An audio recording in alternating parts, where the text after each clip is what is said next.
حضرت آدم علیہ السلام کی پیدائش، حضرت یعقوب کی بینائی کی واپسی، حضرت یونس علیہ السلام کی مچھلی کے پیٹ سے رہائی، کشتی نوح کا ٹھہرنا، فرعون کا دریائے نیل میں غرق ہونا، موسیٰ کلیم اللہ کو کامیابی ملنا سے لے کر نواسۂ رسول صلی اللہ علیہ وآلہ وسلم کی شہادت تک، دین اسلام کے اہم واقعات اسلامی سال کے پہلے مہینے محرم الحرام میں ہیں۔ یکم محرم الحرام خلیفہ دوئم سیدنا حضرت عمر فاروق رضی اللہ تعالیٰ عنہ کا یوم شہادت ہے۔ سیدنا عمر فاروق وہ عظیم المرتبت شخصیت کے جن کے لیے آقا علیہ السلام نے فرمایا کہ میرے بعد اگر کوئی نبی ہوتا تو وہ عمر ہوتے۔ قبول اسلام کے بعد عہد نبوت میں آپ رضی اللہ تعالیٰ عنہ کو سرکار دو عالم صلی اللہ علیہ وآلہ وسلم کا نہ صرف قرب حاصل ہوا بلکہ تمام معاملات میں آپ رضی اللہ تعالیٰ عنہ کی مشاورت کو بھی اہمیت حاصل تھی۔ غزوات ہوں یا حکومتی معاملات سب میں آپ سے مشورہ لیا جاتا تھا۔ حضرت عمر ان سے کفار کی روح کانپتی تھی۔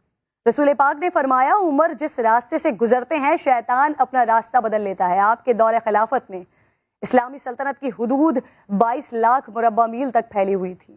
آپ کے انداز حکمرانی کو دیکھ کر ایک غیر مسلم یہ کہنے پر مجبور ہو گیا کہ اگر عمر 10 سال تک اور خلافت کر لیتے تو دنیا سے کفر کا نام و نشان تک مٹ جاتا۔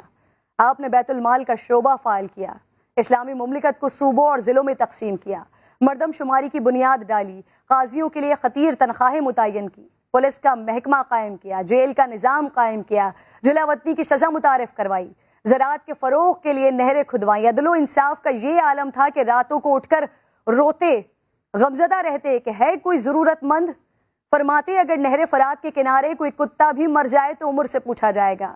ایک مرتبہ آپ کے 2 صاحبزادے جنگ سے واپس آ رہے تھے۔ راستے میں کوفے کے گورنر نے قومی خزانے میں جمع کروانے کے لیے کچھ رقم دی اور کہا اس سے آپ کاروبار کا سامان خریدتے ہوئے چلے جائیں، جو منافع ہو وہ آپ رکھیں اور اصل رقم قومی خزانے میں جمع کروا دیں۔ یہ خبر حضرت عمر رضی اللہ تعالیٰ عنہ کو ہو گئی۔ آپ نے اپنے بیٹوں سے سوال کیا کیا گورنر نے باقی لشکر کو بھی ادھار رقم دی ہے یا آپ امیر المومنین کے بیٹے ہیں اس لیے یہ عنایت کی گئی ہے آپ کے لیے؟ بیٹوں نے جواب دیا باقی لشکر کو تو کوئی رقم نہیں دی گئی، حکم دیا اصل رقم اور منافع فوراً بیت المال میں جمع کروائیں۔ گورنر کو مدینے طلب کیا، سرزنش کی اور معزول کر دیا، کہا کہ آپ امانت داری کے اہل نہیں ہیں۔ کافر اور دشمن جن کی ہیبت سے کانپ جاتے وہ اپنی عوام کے لیے ایسے کہ بھرے مجمع میں پہنی ہوئی چادر کے لیے سوال ہو جاتا۔ حضرت سیدنا عمر فاروق کی فلاحی ریاست کے تصور اور قوانین آج دنیا میں عمر لاس کے نام سے متعارف اور نافذ ہیں۔ اللہ پاک پاکستان اور اسلامی دنیا کے حکمرانوں کو حضرت عمر جیسی بصیرت عطا فرمائے۔